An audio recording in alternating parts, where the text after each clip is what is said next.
Hello, and welcome to the College of Creation. My name is Dan. And my name is Michael. And we are Dungeons & Dragons DMs who love to homebrew items, spells, creatures, and features for D&D. And this is a show where we make new homebrew every single episode based on prompts that we get from our listeners. Thanks so much, listeners, for all of your prompts. Indeed. How you doing today, Michael? I'm doing really well. I'm happy to be here. I'm happy that I made it through this prompt. What a doozy. Yeah, it's a pretty... It was a very unique one in that it was not hyper mechanical. Right. Today we were prompted by Justin from So You Want to Be a DM to create some medical malady of some kind, some medical maladies, diseases or afflictions. Not exactly curses. Yeah, not exactly curses. Yeah, it's an interesting thing because there aren't really solid mechanics for medical things. In fact, even in the 5.5e version of the rules, there are even fewer rules around disease than there were before. They have removed almost all of the disease mechanics and all of the instances of any known diseases that aren't also curses, it should be noted. Right. Things like vampirism or lycanthropy are still contained within, but those function more like curses, and I think can still be dealt with things like removal of curse and stuff like that. Yeah, they took out all of the almost all of the mention, almost completely, of any type of non-magical disease, non-magical affliction. It is all within the sphere of magical healing, which makes it difficult, I think, at least in my opinion, is when we talked to Justin initially about this prompt, it was for a specific one-shot or game that they were running, that they needed to find medical afflictions that were not able to be healed with magic. I don't know if it's easier or harder now that diseases are gone. I'm not sure which way it swung. Yeah, but I had a tough time. It is tricky, and I think there is an interesting question there of as it kind of relates to the way we tell stories using a game like D&D, and I think that your mileage really varies depending on your table, depending on your group and your experience, where to some groups, I think the idea that, there were spells in the 2014 version, right? Spells like Greater Restoration, things like Lay on Hands, that could easily, overcome disease. You have spells like regeneration. You have all these healing and restorative spells and abilities. Even you get into the spells that bring people back to life, revivify and raise dead and all of this stuff, right? I think if you are really rules is written and you're imagining a world where all of this stuff is really readily available and broad, then you have to imagine a world where these things then aren't an issue. Death outside of old age is not a thing. Right. The loss of limbs doesn't exist. Is not an issue. Disease, as we know it, is eradicated because someone just studies magic long enough to be able to heal somebody at least within a couple of days, right? And so you end up with this kind of what I imagine on my side to be a sort of a failure of imagination, where because these tools are available in the books, that means that these problems don't exist.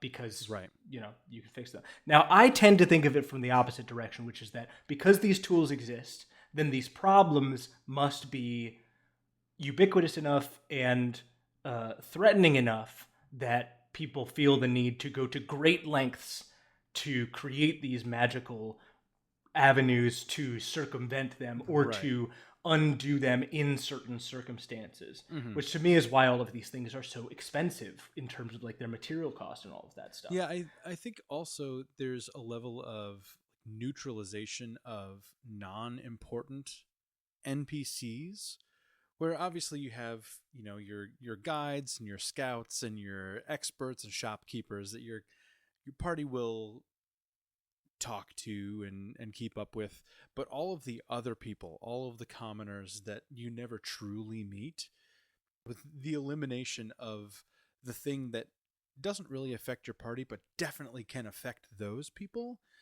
I think it kind of muddies the water as far as what all of those people are, because there needs to be some type of class system, whether it's hyper enforced or not, in any type of village or city center. There are going to be people that are too poor to afford medicine, afford diamond dust, like you said, too poor to afford care from their cleric in their town. And the elimination of any type of human, quote unquote, like real world illness just kind of eliminates an entire facet of what can affect. We talk about this all the time. If a party is in a city and they leave and go do their quest and they come back, things should have happened in that city, right? Cities are living, breathing entities. Mm-hmm. And if without medical crises, I feel like that's a huge untapped well that wasn't tapped enough in the 2014 rules, in the 5th edition rules. And then we went the opposite direction. we went the wrong way. Yeah, I mean, I think your point that like it is never a thing that feels like it can affect the characters in the story, like the primary player characters. Disease never feels like that. I have never once encountered a game where like a disease, not a curse, not like a lingering injury effect, feels like it has any real consequences to the party because they're so often a paladin, or they have consumable magic items that can, the ointment, whatever that is, I think that can cast a restoration spell. It never feels like a real threat to the party, which also demands that party then care enough about a different group to spend valuable resources doing healing or whatever else it is on those folks. And so I think it just has a lot of weird little issues, and part of that is just conventions of genre, and part of that is all of the other pieces that go into building a game. So it is a fine needle to thread, I think, generally. I think one of the reasons why I had such a difficult time this week was because I couldn't figure out what the reason for my malady was. Oh man, I knew the reason right away. I mean, I suppose we'll get into it when we do the pitches, but I went through so many different ideas. I do have a question before we get into the actual... Oh, sure. Hey gang, Michael here from the future, from the editing room, just passing along a warning for some mild medical talk that's about to happen, including dental work, a few intestinal things, and the brief mention of infant illness. Now, these stories are about Dan and myself. We are perfectly healthy, we're both happy. It's been years since these things have taken place, but we understand if you're not interested in listening to real-life medical maladies, if you'd prefer to skip to the homebrew. Head to the 12-minute and 35-second mark of the podcast. As always, thank you for listening.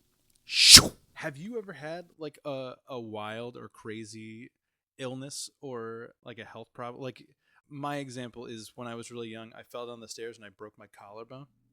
Oh, you're talking real life. I was about to be real like, life. Have you in ever games? Had, like, I got something all kinds crazy of stuff happen to going you? Yeah, games for sure.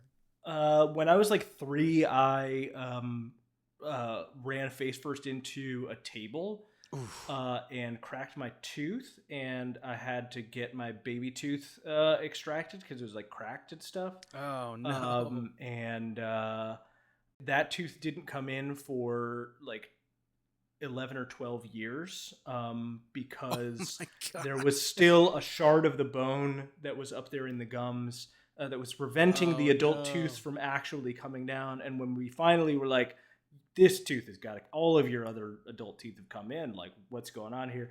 I went to a dentist that they did full X-rays, found it, and then went in oral surgery, extracted it, and then finally my tooth came That's down. crazy.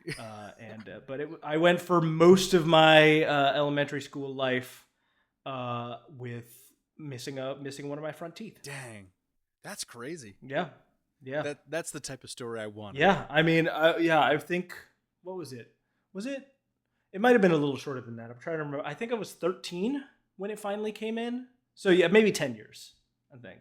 That's so wild. I know, it's crazy. All of my school pictures have me with just a huge gap in the front of my teeth. I truly look like a hillbilly. Poor young Dan. I look like a cartoon version of a hillbilly, not like a real what I think the actual caricature, yes. People from that area of the country actually look like. I don't believe that. I know that is not true. I apologize. I had a disease called Hirschsprung's when I was born. Like I was born with this disease. Oh yeah, sure. And like all was well. My first day and a half of life, my parents brought me home. We're all good, and then I just stopped eating. Like I just didn't eat anymore. That's not great. And they're like, "This is wrong." So they brought me back to the hospital. The doctor, I don't know. I guess it's like a pretty low percentage successful diagnosis rate. So It's wild that they caught this. Essentially, my nerve endings in my intestinal tract didn't grow, so I didn't have nerves in my intestines. So I couldn't digest food. Whoa! And so my body took in milk for that first day and a half, and then it was like, no more. It can't go anywhere. Yeah, we got nowhere else to put this. We're full. Yeah. We have extracted whatever nutrients we can in the beginning part of the stomach, I imagine. Just not, wow. So my entire time as a baby, I still have like a giant scar across my stomach because they had a colostomy bag as a baby my whole time. That's crazy. Up until I was a year old. Well, Michael, enough about real maladies. Let's talk about our fake maladies. Yes. Yeah. I had a couple different ideas. I went with the one that I thought was more fun. It's absolutely... I know I was just talking about it's so hard to make the mechanics work for a disease inside of the game. I didn't even attempt to grapple with that, I'm going to be honest. Mine is just goofy and silly and weird. And seems like fun. And is a bit of an extension on an existing College of Creation piece of lore. Mine is too. I love that. Ooh, that's great. Yours is as well. Excellent. Amazing. Yeah. And I knew exactly where mine was, what the cause of my malady was. I decided that I really wanted to touch back on something that I talked about when I first presented it so long ago. Back in episode 11, it was when we first discussed this. So some things have happened in the interim. Some reports have come out, some news and things. So I would like you to open your file so that you can read a press release or an announcement, I guess. An important announcement from the Blankenship Apothecary Facility. Perfect. Hello to the Guild of Town Criers, representatives from the Bardic College, and all concerned citizens. Recent reports concerning the unintended and unwanted side effects of the Blankenship spellcasting elixirs have been investigated and internally verified by our task force. At this time, we can indeed verify that in a small percentage of high-frequency users, there appears to be an adverse reaction to the particular formulation of certain elixirs. When a creature ingests more than one elixir in a single 24-hour period or injects at least one elixir per 24-hour period for 5 or more days, there is a 25% chance that the user can develop spellcasting sickness. When a creature with spellcasting sickness casts a spell using spell slots rather than Blankenship spellcasting elixirs, it loses 5 hit points for each spell level, 5 hit points for a cantrip. We have also observed that if the spell is level 5 or higher, the creature also gains 1 level of exhaustion. Now, at this time, there is no obvious cure to this malady, but I, Mr. Gordon Blankenship, can assure you we are working around the clock to help those few sufferers of this horrible fate. We must reiterate that the warnings were clearly communicated in all materials related to the promotion and distribution of these products, and while the Blankenship Apothecary claims no responsibility, legally or otherwise, for these tragic eventualities, it is still our priority to aid everyone we can with our miraculous tinctures and salves.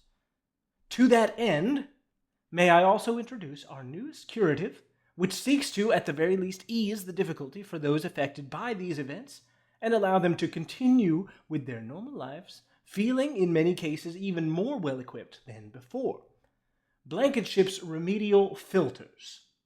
These consumable, uncommon wondrous items can put the pep right back in your step, even if you find yourself injured, ailing, or otherwise under the weather, and not at your best. Each of these filters grants the user 3d4 plus 3 temporary hit points, while reducing the maximum hit point total by half the rolled amount. Additionally, each filter suppresses the effects of one level of exhaustion for 4 hours. I can assure you that these wonderful concoctions will allow anyone suffering spellcasting sickness to resume their regular activities with renewed verve, which is why I am promising a free case of 12 filters to anyone affected. After being verified by our internal medical staff, of course. Just pay shipping and handling. Thank you for all your attention. No questions at this time. Thank you. Have a good day, and remember, be the best you can be. That is fantastic. It's really great. Yeah, I like this a lot. A great continuation from Blankenship. There was a promise in the initial write-up that something might happen to you. Yeah. And we have now found out what it is. It was in the early testing phases back there in episode 11. We figured it out. With the Blankenship spellcasting elixirs, which, if you'll recall, were the spell scroll alternatives that I created, allowing a user to drink and then gain spellcasting points to cast specific thematic spells, not dissimilar to Bioshock vigors or whatever else you have there. So yeah, you use them too much, you use them too frequently, too many per day, or regularly for too many days in a row. There's a possibility you could end up with a little bit of an ailment, a little bit of a dependence on them to do your magical spell casting. So either stock up, pay some more money to the Blankenship Apothecary Corporation, or you could stock up on some remedial filters and, keep those hit points mostly full. It's not exactly a healing potion. It's temporary hit points. It does reduce your hit point total, but, it's probably fine. Probably fine. The math here is good. I don't think that 25% feels too damning, but it also is significant enough that you it's might a risk. It's a notable risk. A couple times before you do it. I love the element of exhaustion for higher level spells. There are times where it's worth that risk. And just the framing of this, the narrative framing is wonderful. I loved it the first time. Thank you. I love it now.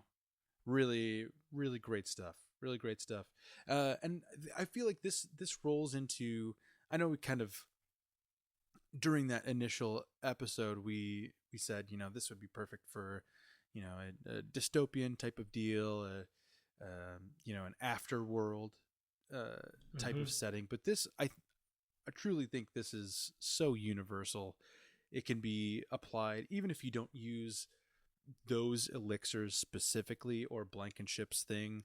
This is a formula that can be applied to anything. Like in a super high magic campaign with a bunch of spell scrolls and stuff, it's like, if you use more than one spell scroll in a day, maybe you start to lose yourself. Your ability to cast magic with your own power, under your own power.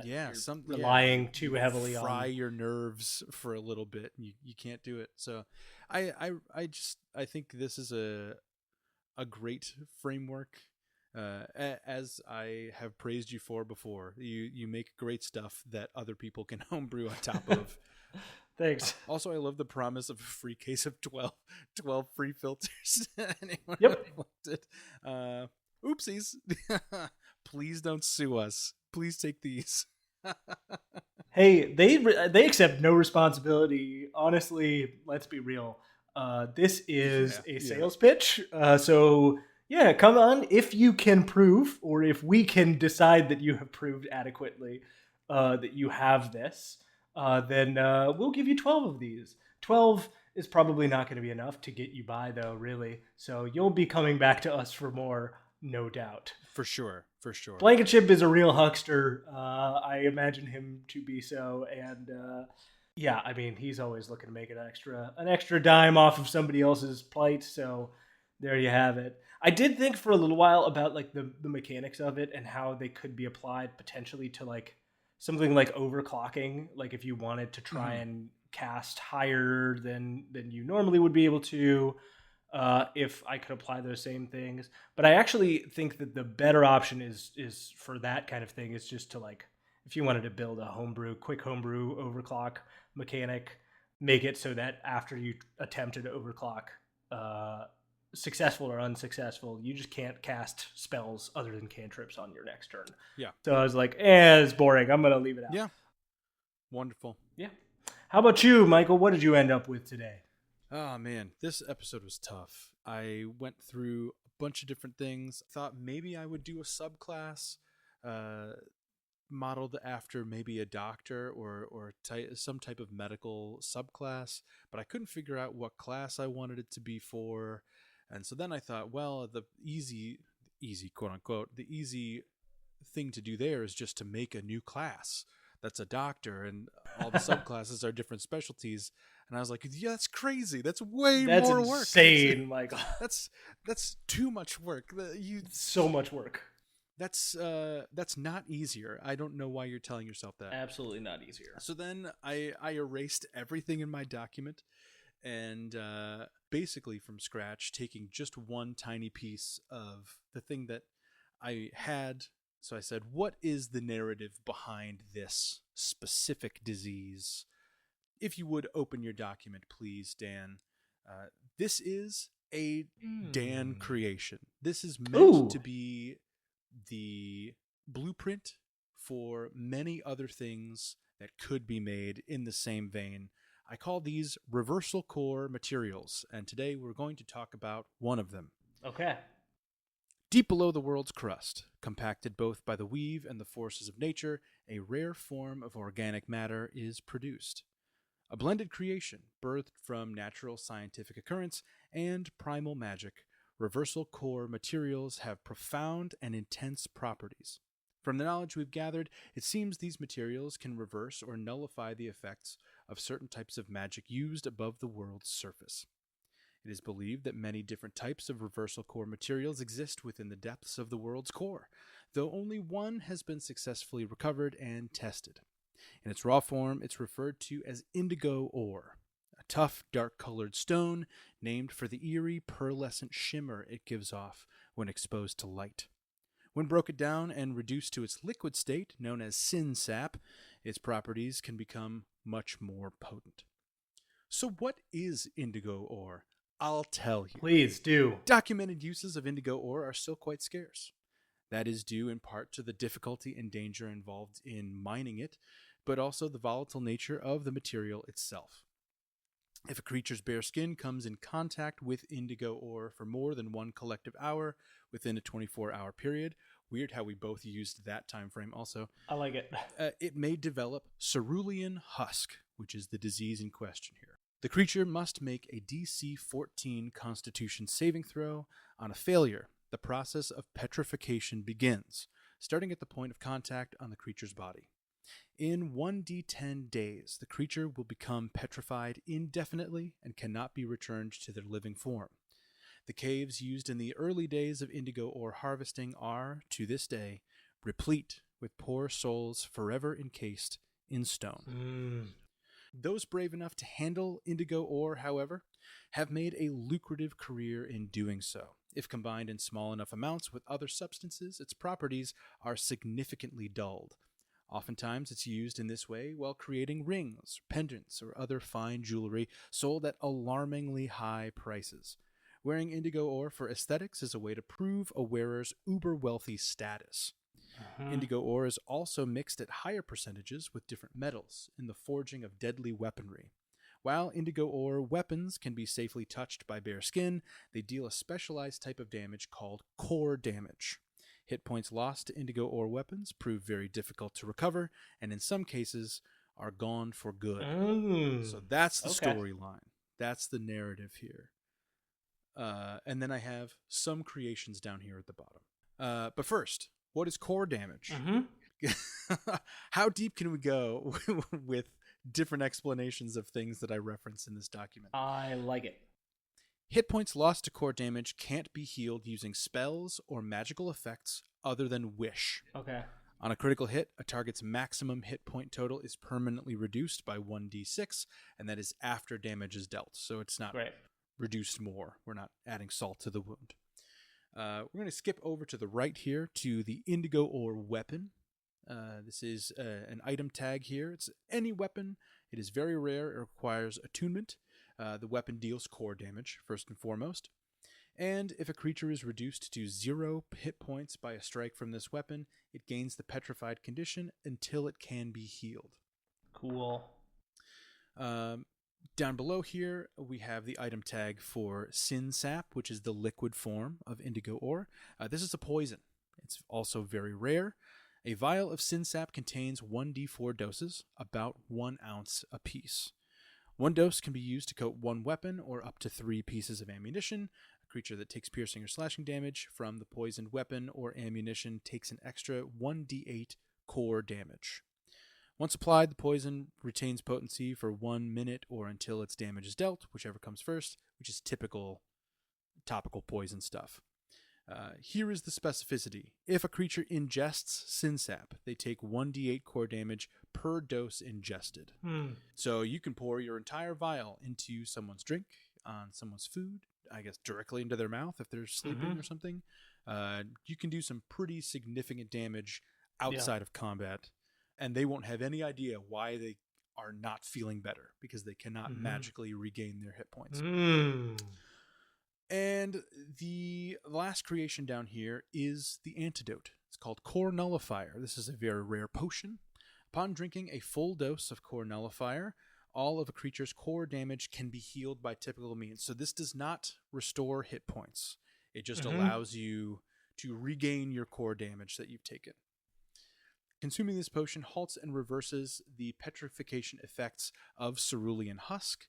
The effects are fully gone after 1d10 days. A creature must be proficient with a poisoner's kit and herbalism kit, as well as the nature and arcana skills to craft this potion. It takes 4 hours to make, and you must roll on the volatile materials table once the work time is complete. Right, yeah. So volatile materials was a framework that I created back in episode 16, if you want to go look at that. It was then later updated to expand the table out to a D100 list of options. Essentially, if you roll super high, fine stuff happens. You're okay. The lower you roll on the volatile materials table, the worse off you are because you are working with unstable materials, creating your item, in this case, a solvent for a very dangerous material, very dangerous matter from the center of the planet. So you got to roll on the table and make sure that you're okay. Also, I had this thought after I wrote all of this out because my intention here was to make this with the possibility that other colored ores could be found down there. You could have like a red ore that just diffuses evocation magic, or a black ore that protects you from necrosis. But wait, something that could be created with this ore are the paints. Oh, yeah. From that episode that we never finished. Those paints, the reason why they're so crazy, these paintings are so powerful. Interesting. They're made from the ore, from the middle of the earth. Yeah, like mineral pigment. Interesting. Magical primal mineral pigment. Interesting. Yeah, that's fun. I like that. I think this is very cool. I like the concept of core damage. I think that it might be a little tricky to track, but not impossible to do. And if it's rare enough, which, based on all of these pieces, it should be quite rare to come into Absolutely, contact with absolutely. anything that has has a an ore weapon. That doesn't seem like crazy or game rigged or too challenging for a single encounter kind of thing. Um, and yeah, over the course of maybe an arc where this is significant, Hmm. you would get used to it pretty quickly, I think. And you would have to come up with some very interesting ways around it. Right.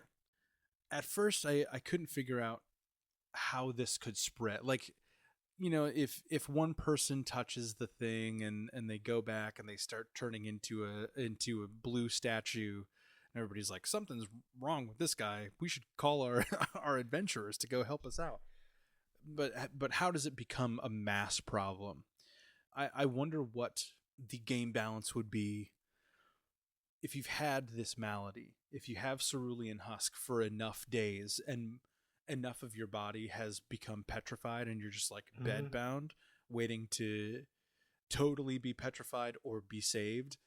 Uh, I think if anybody else touches you, they also have to make the save. Like you become a piece of the ore. Yeah, I think that's yes, 1,000%, Like it can be 1,000%. topical like that, where Right, you got to quarantine that person immediately. right. Otherwise, your whole town is going to start turning into statues.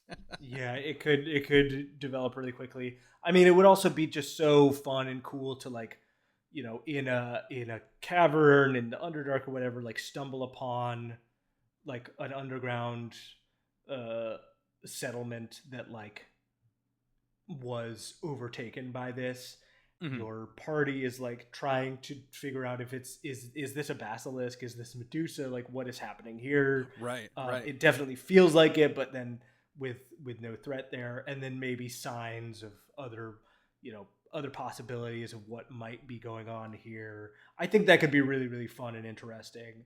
And yeah, like you say, it's got room to expand out. I think it could do a job on its own though too, which is Oh, really for fun. sure, Like for sure. it is standalone, but it also opens the door for some opportunity Hmm. to expand it out. So that's really fun. Um, yeah, so I like it. I think that's really cool. And yeah, like you say, it isn't easily overcome by regular uh, regular healing of any kind. Obviously, there are some magical abilities that can cure petrification. Is greater restoration a thing that can take away petrification?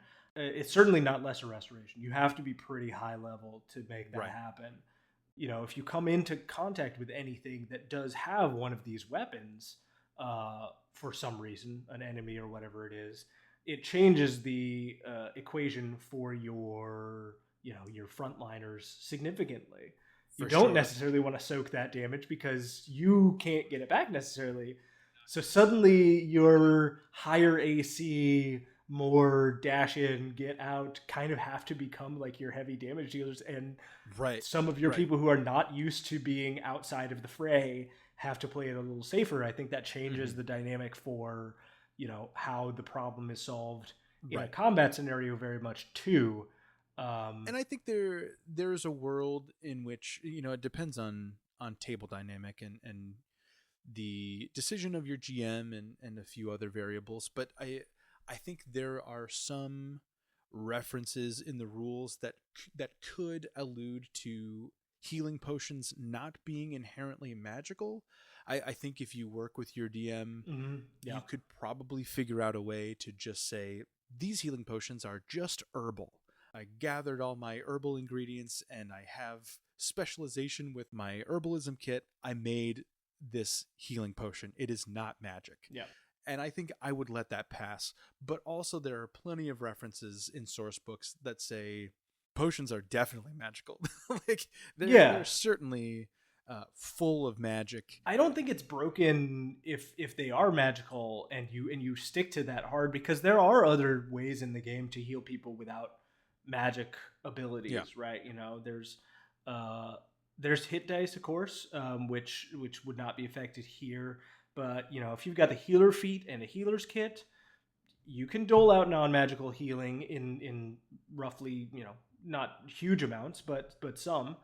Yeah. Yeah, there's a handful of other abilities that I think I would absolutely allow. Obviously, if you are a fighter and you get hit with this, you can heal yourself with your second wind. So Yeah. like, it's not a total death sentence. It just like cuts off your opportunities to heal a little bit. Yeah. Yeah. And again, just I think it just prompts a creative solution to the combat or to the problem if you're affected by this. Sure. So I think that's cool. Yeah, I think the disease, while not necessarily the central piece of this, is a cool piece of this and a good addition onto it. Um, Honestly, I shouldn't say anything because I know my party listens to this podcast, and I shouldn't say anything because I do have a thing that's like I might change the way that a certain thing works in my game to be more like this. Because that's cool and fun, but we'll see.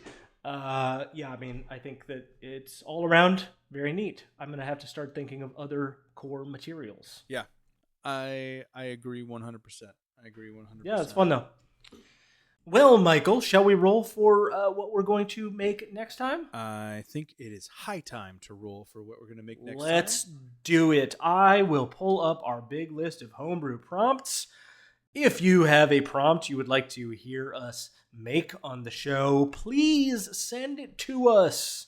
You can send us an email at collegeofcreationpod@gmail.com, or you can come on over to the Patreon. That's patreon.com/collegeofcreationpod.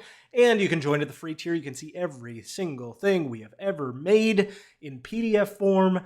And you can send us a little bit of a hey hello over there as well. And let us know what your prompts are. What things have you been thinking of in your mind that you would love to add to your game, but you just want somebody else to make it for you? Don't ask AI to do it for you. Ask us to do it. We're better at it.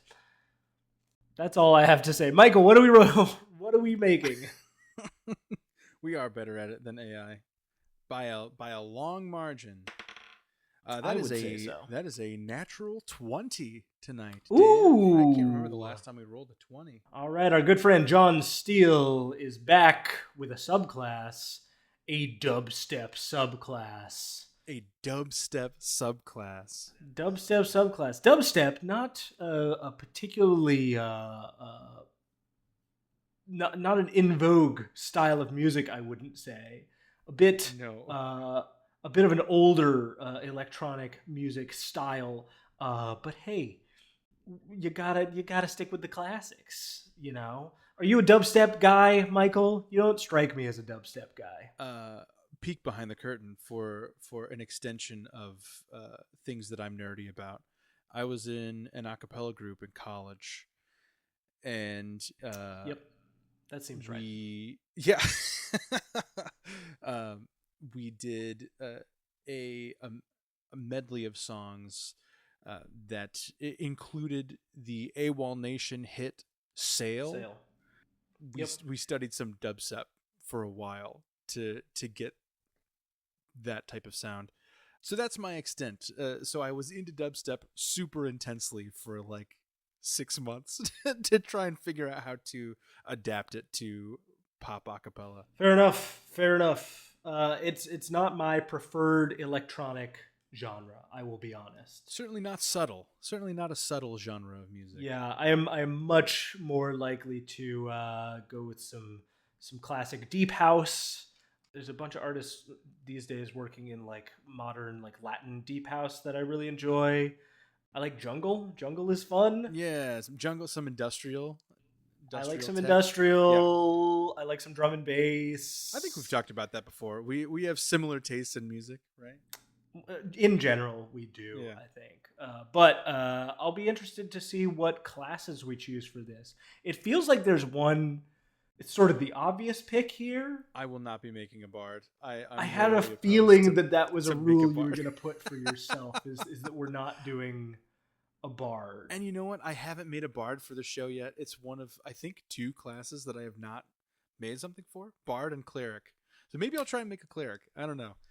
Yeah, it Interesting. just seems like too on the nose. It It is seems, quite on the nose. It is quite on the nose. I mean, it seems cool, yeah. but it might not be the move. I have an idea though. I think I have an idea as well. I don't know how it's going to translate to what I want to do, but Well, until next time, we'll just have to wait and find out and see. Michael, do you have anything to say to the people before we say goodbye? Dan, I always have something to say to the people before we say goodbye. Downtime. Have a downtime wherever you take your notes.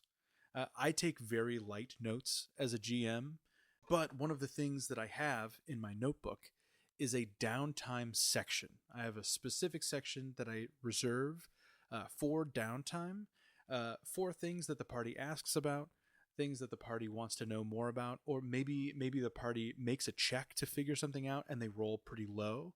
I'll write that instance down in the downtime, and then by time my arc is done, I have an entire list of stuff that I can give to my players to spend more time on. So I don't have to ask them, hey, what do you want to do for a week and a half while you're chilling in this city?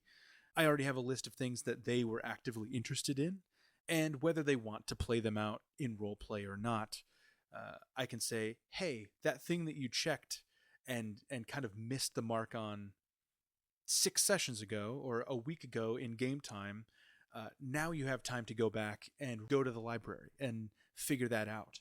You have time to do that. How did that play out? You don't have to tell me. We don't have to role play with the librarian or the specialist or whatever. Just let me know how you want that to go, and I will take that as canon. And it has worked so well, so many times that I just do it for every game I do now. That's great.